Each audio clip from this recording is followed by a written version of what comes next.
Bagan is a name that floats like a myth. An ancient kingdom of temples rising from the dust, where time feels paused and every brick holds a whisper of devotion.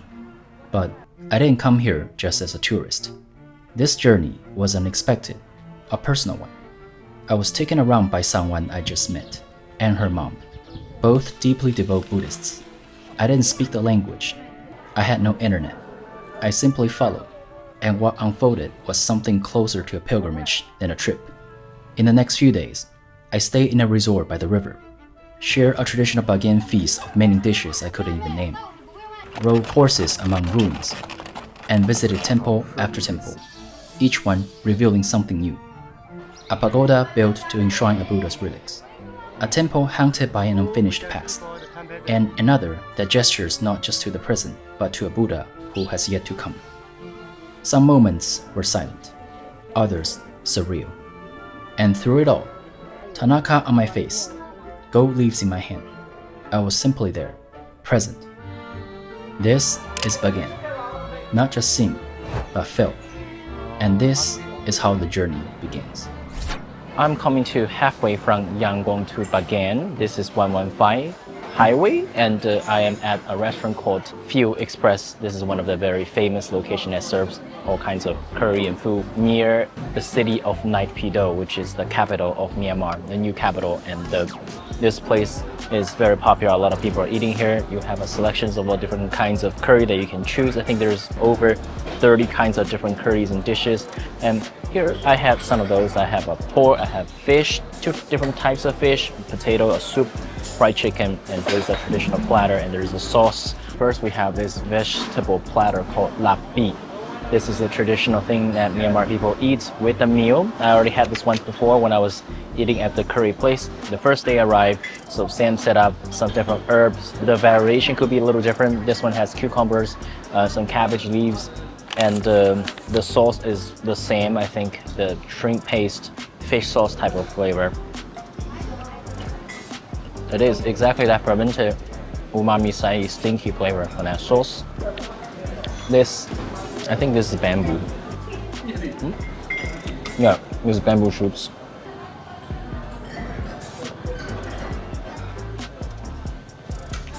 This is bitter. I don't know what that is. I had no idea what that is. I don't know if that is jargon, like fishy grass. It doesn't exactly taste like it, but it's bitter. I don't know what that is. First, I have some potato, slightly spice, chili, kind of tastes like a Chinese potato stew type of flavor. And here I have the pork belly. This is very Chinese.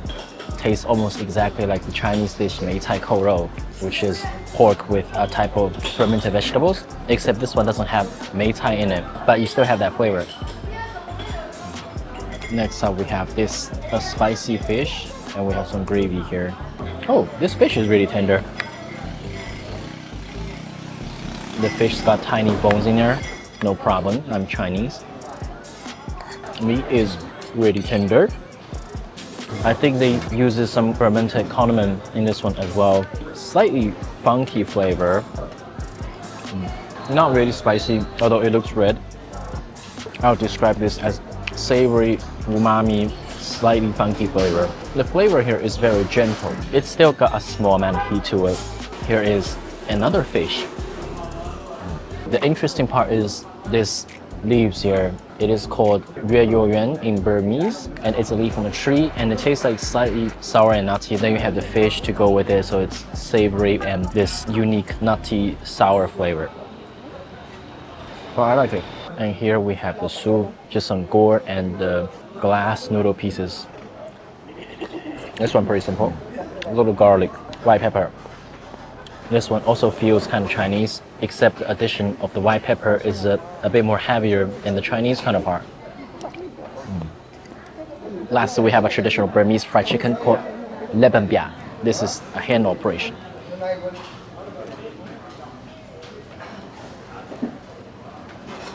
Grilled chicken. Pretty good, but nothing too much to say about the grilled chicken itself, as you can pretty much imagine the flavor from the grilled chicken. Juicy, flavorful, a bit umami, savory, fatty from the skin. This is a good meal, and I am full. Let's get going. Fifth ski here coming to you from Bagan Old Town. The trip was so long and there were so many things going on. I didn't arrive and check into the hotel until 6 a.m. Yeah, that is crazy. I got a little bit sleep. Now it is 11 a.m. and I'm heading out to see Bagan. I stay at Bagan Tondit, a riverside hotel with a tranquil garden and serene greenery. It has a wooden house built in 1922 for the Prince of Wales, who later became King Edward VIII. Onward, we head out and started exploring this ancient city and its countless pagodas. But first thing, we are getting some food, a special Bagan feast. This place is right by the temple. Look at how amazing it is. First thing in Bagan, we're having some meal today. We're at a restaurant that's right by a few pagodas. This is a popular restaurant favored by the locals, and they serve a special regional type of dish only in Bagan. This is called pottery rice. And they have many different dishes to choose from in those big pottery vessels, and we can order small dishes by the portion, and the price is fair. But look at what we got here. This is absolutely crazy. This is one of the craziest spread I have ever seen on a table for one meal. I think this is like a wedding situation, but well, let's dig into it. I mean, all these things are quite new. Here is sort of like in the middle of Myanmar, so the food is a little different from what you have in Yangon, but I'm pretty new to both of those, so I pretty much cannot recognize most of them. I have to try them one by one, but they do look like very Burmese stuff. You have influences from China, like these dishes looks like Chinese influence, and some of the Indian influences, curry, and you have Burmese influences, I mean like Burmese own thing. First thing, I have this drink called Meiji Jiao. I have no idea what this drink is. I'm gonna give it a try right now in this small vessel with chilled ice. This is like a somewhat herbal lemonade drink, and also a bit sweet, and we have flies everywhere. Hard to say what's exactly in it though. We definitely have some acid, we have lemon, and maybe tamarind. Yes. Cold and refreshing, slightly sweet and sour. Now it's time to try the crazy spread of things. There are so many varieties, I don't even know where to start, but I guess I'm gonna start with this one. This one looks like a twist on the Chinese Chongqing laziji, like a Chongqing chicken fry, but also a little different because I think there are some, chili. Oh yeah, there isn't as much chili, like the Chongqing version, you have so many of the red chilies. This one doesn't. This is like, looks like a crispy fried, maybe chicken and some fried onions and stuff. Smells also a bit spicy and smoky.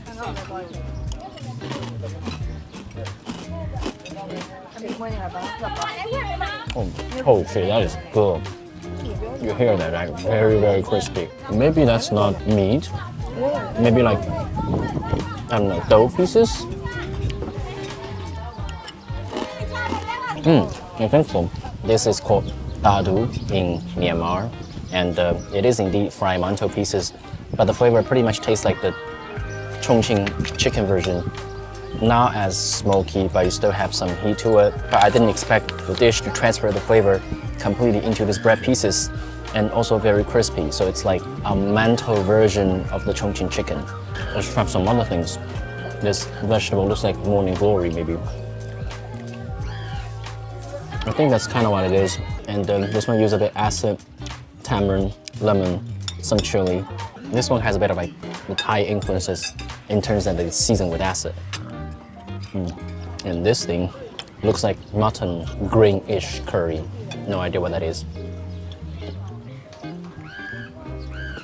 This is mutton in some kind of herbal green curry thing, but the flavor I have to try it again.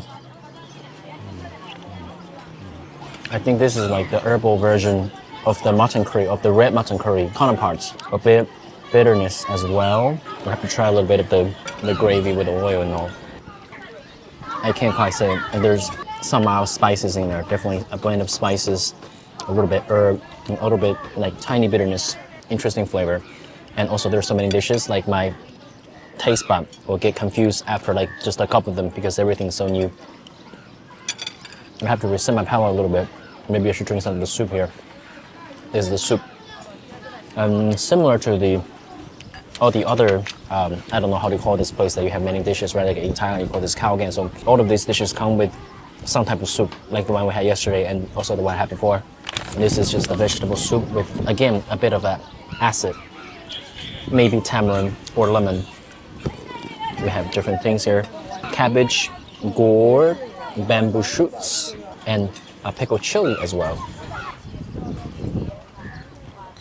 This fried chicken is a little hot. You can try it first. This one? Yes. Okay. And here we have some fried chicken legs, thighs together. This tastes similar to the grilled chicken I had yesterday. Pretty good. This one is more of a natural flavor for itself, not a whole lot of other spice or seasoning. Okay, I'm gonna try this. Looks like kind of fishbone in a tomato-ish gravy sauce and chili. A little bit ginger, garlic, some chili, tomato, and some salt. This plate of green vegetables, fried sweet potato leaves.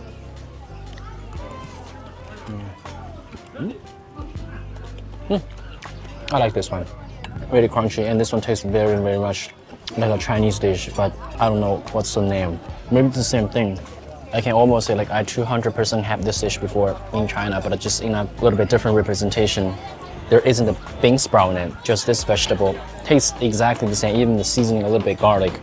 So this one's, I guess, Chinese influence. Fish. Maybe these two are a little similar. Well, actually not exactly, but I think they use the same base, ginger, garlic, a little chili. This one doesn't have tomato. It has more like this green chili thing, but not raw chili, roasted somewhat. The fly just kissed my lips, Jesus. Fish bone in, always. And I have this plate, it's also called lap pi, right? So like the classic plate with all the vegetables, and this one has a different, I don't know what that is. I was told this is the leaves from the trees out there. Looks like, I think I have saw this in some like Thai cuisine before, but the color is much greener. I don't know if this is Siamese leaf, sadai. I think that's sadai, Siamese leaf, a little bit herbal and bitter. And this one also has a dipping sauce, but this one, instead of the green one, this is a little bit orange-ish. Let me try some of these vegetables with a dip.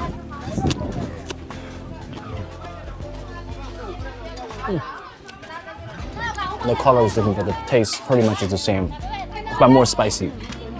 Much more spicy. I'm not sure if there's fish sauce, but more shrimp paste. It's really like this funky, a little umami, a little stinky flavor, but this one with a lot of chili. So apparently this leaf is this exactly, but this one has some flower buds. I think that's where the bitterness comes from. And this is basically that tree right there. And apparently I think I could eat this. Eating trees. Okay. Yeah. This is so bitter. The first one is much more bitter than this. I've become cool with that. This is so bitter. That one is so bitter. With a little bit sweetened to balance. Okay, let's try some more. Looks like beef offals and things.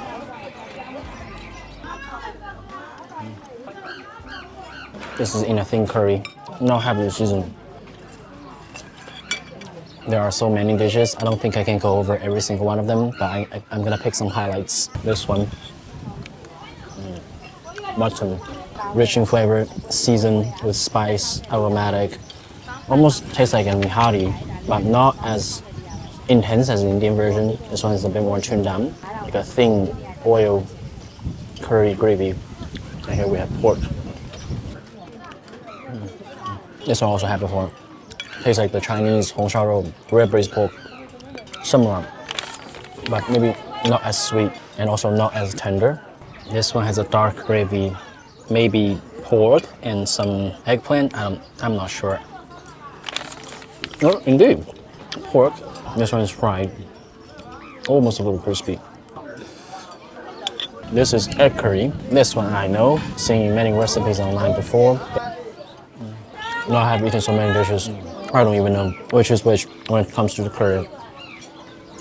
They're all seasoned with various proportions of similar groups of spices, aromatic and savory. I'll try to get a taste of each dish. Eggplant puree. Simply seasoned. This one looks like chickpea or lentil with some chicken shred. I don't know. Other things are pretty new to me. I couldn't even name like almost all the dishes. Not chickpea, beans, yellow peas. Yellow peas with a little bit of almost like pickled carrots. Yellow peas is widely used throughout Burmese and Chinese cuisine. A little nutty, thick, has a bit of a pickled carrots, radishes. This crispy cracker, that I'm not sure what that is. Looks like puffed rice. Basically a puffed rice cracker. Slightly nutty. I'm full. And then this suspicious paste-looking thing. I'm gonna try a small bite.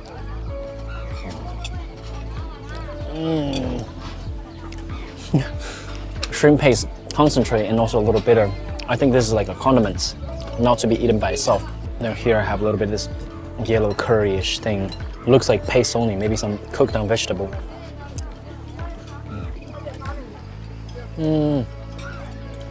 This one's sour, like pickled vegetable flavor with a hint of, actually more than a hint of spice, more than a little bit of a heat, and some like curry seasoning of it. That is interesting.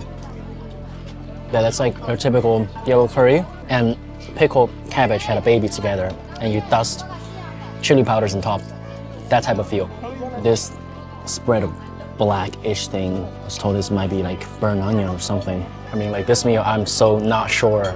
Usually I am pretty decisive, so this is this and that, but as you can see throughout the meal, I was like, this, maybe, that, maybe, because I'm really not sure about this. If you could tell me.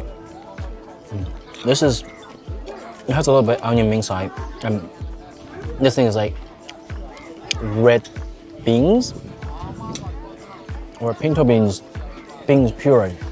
And this reminds me of some Central American dish, Mexican dish, refried beans.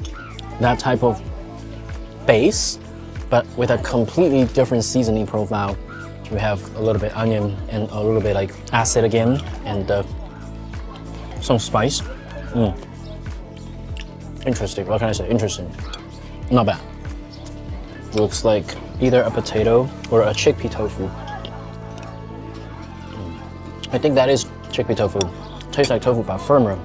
Has almost like a cake-like consistency and has a bit more nuttiness. Seasoned with a little bit chili, spice, oil. Chickpea tofu, very interesting. And this yellow paste of beans. Okay, this is corn. This is almost like, guess what ingredient is in this dish? Seasoning is a bit simple. You just really have a lot of sweetness around it. Dry fish. Oh, that is really good too. Very crispy. Like the entire body is fried too crispy, you can just have this whole thing. I think I have maybe last few items here. Another one, maybe looks like a potato mashed potato thing. Pretty much it, mashed potato. Maybe with some mixture in it, but I couldn't tell, my tongue is so tired. My taste buds is so tired. Chicken, I think this is chicken. That is chicken leg, seasoned with similar curry. Also good. But with all these things, it's pretty overwhelming. Okay, lastly, this is something I know. Lapit, tork, tea leaf salad. I had this before. This one looks slightly different. Has a bit more like tomato, green chili, peanuts. Tastes just like that too. You have that special flavor from the tea, a bit nuttiness from all that peanuts and all, a bit spiciness from chili, a bit refreshing notes from the tomatoes and all. This is one of the signature dish in Myanmar. Lastly, there's one that looks like string beans. Pretty much that too. I feel like all this dish has been of like Chinese and Indian blend in it. The technique ingredients, kind of Chinese / Burmese, but the curry base is a bit Indian. I think I pretty much covered everything on this side of the table. It's a marathon. I'm so full. There is bitter milk on there, but I decided to not try it because I had it before already. Okay, lastly, I decided to try one more dish. This is the only thing that I haven't seen before, but looks like pretty much a tomato base with some chopped green chili. And even this thing has shrimp paste in it. Tomato base, and a little bit like stinky, funky, and quite spicy from green chili. That's not something I expected. That is spicy. Well, at least I tried it. Seriously, there's so much food, I could barely finish them. After getting well fed, we went on a journey, or rather, a pilgrimage of offering prayers through different pagodas. Located in central Myanmar, Bagan was once the heart of a mighty empire. Today, it's one of the most breathtaking archaeological sites in the world. Between the 9th and 13th centuries, over 10,000 Buddhist temples, pagodas, and monasteries were built here. Though time, earthquakes, and invasions have taken their toll, more than 2,000 structures still stand, scattered across the Golden Plain, each one telling a story of devotion, ambition, and artistry. Inside this pagoda, we have a Buddha statue. This Bagan trip for me was quite unique, because I wasn't just some tourist trying to figure out things on my own. I was taken by my ex, who I met on this trip a few days earlier, and her mom, who were both devoted Buddhists. I know, that's a lot of information to unpack here, but let's just pretend it's all normal. I was stuck in a situation where I spoke no Burmese and had no internet service, so I just followed whenever they took me, and it turned out to be a great journey. Now I'm getting a sugarcane juice.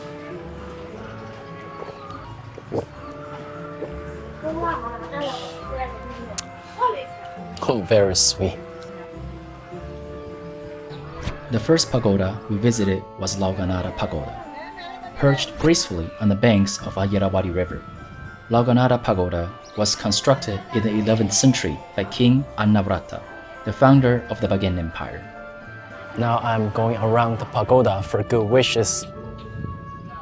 It's so hot here, especially you walk barefoot. You have to take off your shoes and socks while in these religious... It enshrines a replica of the Buddha's tooth relic, a sacred artifact brought from Sri Lanka. The pagoda is not only a spiritual beacon, but also a symbol of the deep-rooted Buddhist tradition in Myanmar. Every July, the Lawkananda Pagoda Festival is celebrated, featuring local food and handicrafts, though it's less frequented by tourists due to the rainy season. Then, I was taken to Damayangji Pagoda. It's very much off the map, and the information about it is scarce. It lies along a quiet dirt path, away from the more frequented tourist sites. We offer prayers. Amazing. Check camera. Yeah. She was like, human, you're bothering me sleeping. Next one, this is called Dhammayazika Pagoda. Rising from the eastern plains of Bagan, the Damayazika Pagoda stands apart, not just for its golden crown, but for its unusual design. Built in 1196 by King Narapati Situ, the pagoda features a rarer pentagonal structure, diverging from the typical square-based stupas of the era. The shape symbolizes the presence of not 4, but 5 Buddhas. According to Buddhist cosmology, our current world age, the Bhaddakapa, is blessed by 5 Buddhas: Kasosanda, Konagamana, Kassapa, Gautama, and Metteyya, the Buddha yet to come. Most temples depict only the past and present Buddhas, but this one gestures toward the future. Each of the 5 entrances honors one of these enlightened beings, offering a rare spiritual journey across past, present, and future. Inside, worshippers quietly place pieces of gold leaf on the Buddha's images, as we've done so. Over the centuries, these simple gestures have gilded even the humblest of surfaces. The plinth of the pagoda is layered with multiple terraces, adorned with glazed flags illustrating the Jakarta tale, stories from Buddha's previous lives. Damayazika isn't just a monument. It's a quiet fusion of cosmology, kingship, and timeless faith. This pagoda has been around for 1,000 years, so very ancient. We made some more offerings of golden foil onto the Buddha statue and prayed. The tree here on the right is called Tanam. It's a sacred tree here. And on the left, this is called Maji. The leaves is used in the drink that we had earlier today. After Damayazika, we set out to visit more temples. For this one, I don't have to take off shoes. The sand is blazing hot. I could cook an egg. This is Damayangji Temple. Throughout Myanmar, you might notice many people have yellow patches applied on their faces. This is called Tanaka, a paste made from ground bark, primarily used as a cosmetic and sunscreen in Myanmar. It's a distinctive feature of Burmese culture. Upon entrance of the temple, there are vendors providing Tanaka service by putting it on your face with a design pattern, and I gave it a try. So on both face, right? I'm getting applied Tanaka on my face, so I'm becoming a local.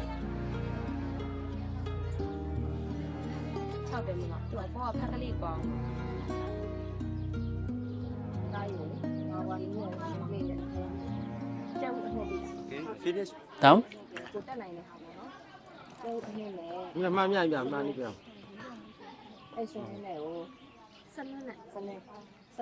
Oh, it's leaves. Oh. Yes, I like it. There's a design element to it. We put that no leaf design out of that. Yes. The leaf for the only Bagan design. Oh, I like that. Look at the lighting on my face. I'm a Bagan local now. Ready? Yes. Okay. Also, I'm getting my arm draw with all this like patterns, almost like a temporary tattoo. They have this in India too, but this is Burmese style. Among Bagan's many temples, Damayangji looms with a different kind of grandeur. Its massive, fortress-like silhouette speaks not just of devotion, but of power, obsession, and penance. Commissioned by King Naratu in the 12th century, Damayangji is the largest temple in Bagan. Legend says Naratu constructed it to cleanse himself of the sins of murder, including the killing of his own father and brother to seize the throne. Inside, Buddha statues in various states of preservation scatter across the chambers. Some stuccoed with care, others gilded with devotion, and a few left severely weathered. Yet, their beauty endures, softened, not diminished by time. Here we have the original painting from the 12th century. Architecturally, Damayangji is renowned for its precision brickwork, so exact that legend says a single gap wide enough to slip a pin through will cost the builder their life. Whether myth or not, the craftsmanship is undeniable. But despite its scale, the temple was never fully completed. After King Nanatu's assassination, work halted, and part of the temple were bricked up, concealing inner corridors and even relic chambers from view. Damayangji is more than stone. It's a haunting convergence of ambition, devotion, and unresolved history. Unfinished, yet unforgettable. Then, we tried horse riding through the ruins of Bagan. It was extremely fun.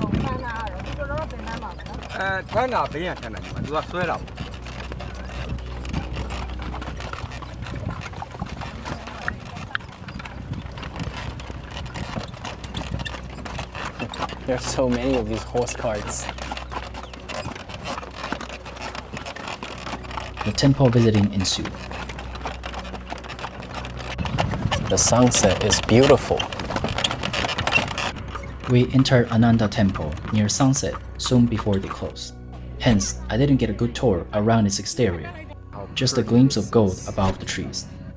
But as I stepped through the gates and saw the guardian figures watching over the passage, the atmosphere shifted. This was no ordinary temple. There was a sense of symmetry and skill. Built in early 12th century during the reign of King Zita, Ananda Temple blends Hmong and Indian influences, often called the finest, most enduring example of Bagan's temple architecture. Inside, 4 standing Buddhas face the cardinal directions, radiating a deep, tranquil wisdom. We place gold leaf on the small Buddha in front of Gautama, as many pilgrims have done so for centuries. So this is the offering.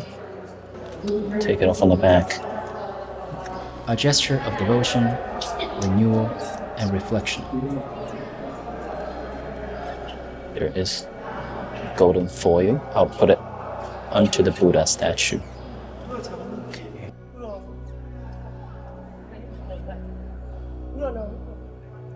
Yes. Even without the full view of its majestic facade, Ananda makes its presence known. It remains one of the Bagan's most beloved temples. By the time we reached Shwesandaw, the sun had already dipped below the horizon. The main pagoda, tall and majestic, its tears fading gently into the twilight. We pause at a smaller shrine nearby, quietly offering flowers, a modest gesture, but one that carries the same reverence as any grand ritual. We did a lot of good deeds today. Built in the 11th century by King Ananda, Shwesandaw once held a relic of the Buddhas here. For centuries, it has drawn pilgrims and travelers alike. The Bagan journey continues.